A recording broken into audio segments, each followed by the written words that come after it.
Hi friends! Today we're going to be going to the flea market, Burley Park Flea Market to be specific. And first I want to apologize because my microphone died and it's going to be delivered tomorrow, and my choice was either to delay this video or to put one out still every Tuesday like I always do, and so I decided to just go with my microphone that's already on my camera. So sorry if the audio isn't what it normally is. So we're going to go to the flea market together, and I am going to show you my haul at the end of the video. I also went with Callie, and she has different style than me, so I'm going to show you her decor haul at the end as well. Now, Burley Park is this really weird flea market that is basically only heard about through word of mouth. The only reason I know about it is because I went there as a kid, but there's almost no online presence at all. I wrote a blog post about it. I will put that blog post down below if you would like to visit. It shows like the address and when the flea market is happening. Now, if you watched my flea market video that I posted a few weeks ago at the Allegan Antique Market, that is an antique market. So of course it's filled with tons of great stuff. Now the Burley Park Flea Market is different because it is a mixture of ugly new stuff, of antiques, but then also like you can buy flowers there, you can buy fruit there, you can buy bongs there. There's also like tons of Amish baked goods. Like it's just a big smorgasbord of whatever you want. But there are some antiques in between, and there's guys that are like clearing out barns and they just want to sell whatever they have, which means you can get stuff for really cheap, which is why I like to go there. But that also means that things can be covered in like 50 years worth of dust, and nothing is clean. And as you'll see in this video, it was incredibly dusty. It's normally dusty and gross there, but it has not rained here in forever. And so it was a really gross experience. And without further ado, let's go to the flea market together.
I have the cutest booth here, so.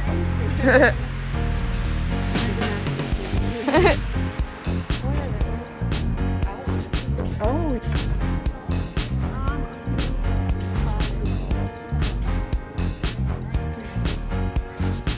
So what do you think? Is there something you can't live without?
Okay, it is time for the haul reveal, but first I want to say if you plan on going to this flea market, make sure that you wear shoes that you don't care about or shoes that are washable. I have these tennis shoes that I don't care about at all, and that's what I wear.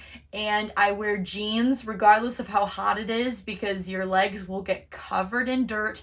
So just be prepared. I wore a mask the entire time, and there were multiple people that came up to me and said, "Oh, that was a really good idea," because a lot of people wish they had a mask because it was so awful. I also always bring a bottle of water because inevitably you'll start coughing from all the dust. So that is what you should bring if you plan on going to this flea market in Michigan. But anyway, let's go over some of the things that I ended up buying. So the first thing is, if you have followed my channel for a while, you know that I have a huge vintage tin collection. I'm very selective about the tins that I buy now, and this one is a beautiful floral one. I have one of these already, but it's a lot smaller, and so I'm sure they'll nest together. But this one was $5, which is a little bit more than what I normally pay for tins. But I know I love this one so much and it matches everything, so I definitely had to buy it. And it is made in England. Next are these Tupperware spice containers. If you watched my flea market video from a few weeks ago, I bought a set of 4 of these, and I'm hoping to collect a bunch of them and then actually use them for my spices. Or I have to test to see if they have lead in them. But if they don't, I'd love to use them. Otherwise, I'll just have a big collection and decorate with it. So whenever I see them, I'm going to buy them. And I paid $3 for this. And the other ones, I paid $6. So that makes sense. That makes them like $1.50 a piece. And they break apart and then you can use them. Now, this item isn't vintage at all. And you might not even be impressed by this, but I've always wanted one of these. This is the eggnog mug that's in Christmas Vacation, and it's totally new. I mean, you can get these, I think, like at Target at Christmas time, but yeah, I've always wanted one. Christmas Vacation cracks me up, and I am obsessed with decorating for Christmas. If you follow my channel, you know that, and so I like having things that remind me of my favorite Christmas movies, and Christmas Vacation is one of them, so I'm definitely going to be drinking out of this in December. I paid $5 for this, and I think that's cheaper than buying it new, and I hope to find a bunch of them and one day have company over for Christmas and we're all gonna drink out of these. Then if you notice, there was one booth that was so cute. It was full of 70s stuff, full of vintage crochet Afghans. I mean, it was just the cutest booth in the world, and it was a little more expensive than what I normally spend, and especially like vintage Afghans, I have good luck finding those at thrift stores. So I didn't buy a lot from her, though I wanted to, but I did buy one thing, and that is a crewel, which I'm collecting these because they're gonna look so cute with the wood paneling in my house. And this one says, unfortunately, the embroidery is like fading a little bit, so I think I'm gonna try to take it out and repair it. But it did once fully say, "Please grant me patience now." I think that's so funny and so cute, and very appropriate for me because I have no patience whatsoever, and I love the cannon. I just think it's hilarious, so I had to buy it, and it was only $5. Now, this, I think, is the thing I am the most excited about that I bought, and it is arguably one of the smallest things that I bought, and maybe you won't be excited by it, but it is this adorable purple gnome. Isn't it precious? So now, I love vintage gnomes, but I am incredibly particular about gnomes. There are so many gnome varieties, and it has to be this type of vintage style for me to like it. But even these ones, I think people could buy them plain and then they could paint them however they wanted. And so a lot of times the paint jobs are terrible. And so then I won't even like them. So it's pretty rare that I find a gnome that I like the paint job and it's the right type of style. And this is it. Not only is it cute, but it's purple. How often do you see a purple gnome? Not very often. And so I had to purchase it. I paid a whopping $2 for it, and it was by far my favorite purchase of the day, and I can't wait to decorate with it. I'm probably going to set it on some books or something. Now, this is an item that I bought in the dollar table. Isn't this incredible?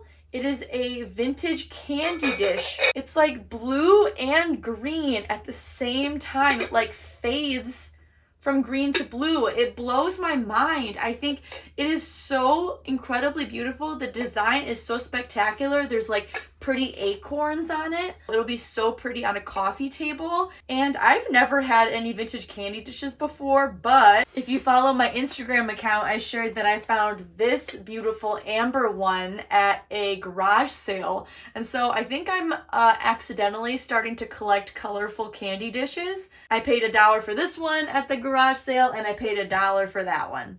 Now at that same dollar table, I bought these Skull salt and pepper shakers. I have no idea if they're vintage or not. I would guess that they're not, which is fine by me. I like them because I want to decorate with them for Halloween. If you've watched any of my Halloween decorating videos, I collect Halloween year round and I go all out for Halloween. And so I love these skulls. They're perfect, again, for setting on like a book, just to decorate a tiny little corner. I think it'll be perfect whether I decorate them as a pair or separately. I think they look fantastic. And if you like Harry Potter, these remind me a lot of like the creepy Death Eaters.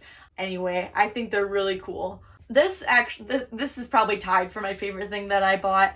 They're these really cute tea bag holders. I looked them up and they are apparently made in Japan, and I recently started drinking tea, so I actually might use these for their purpose, which would be a lot of fun.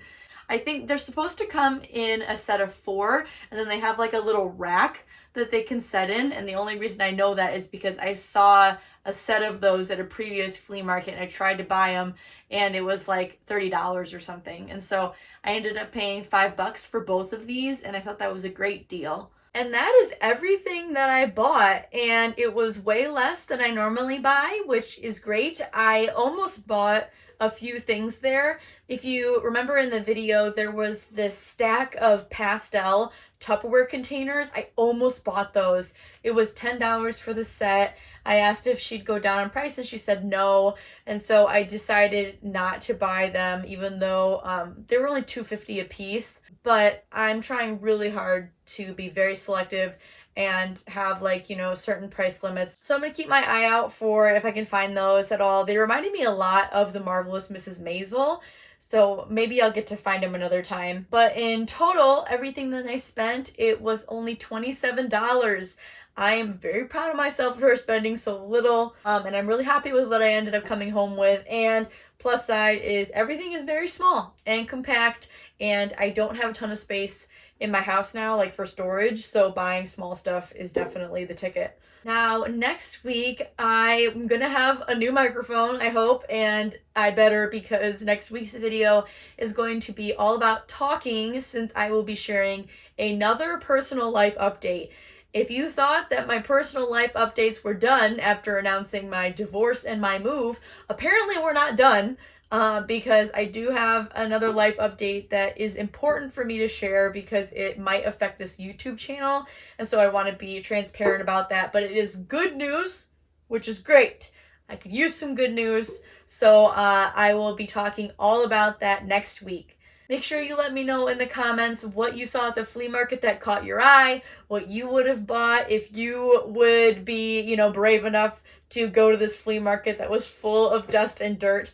Or if there's anything that you saw in my haul that you would have bought yourself, or if you thought was a particularly good deal, let me know in the comments. Thank you so much for watching my video, friends. I hope you're having a good week. Bye!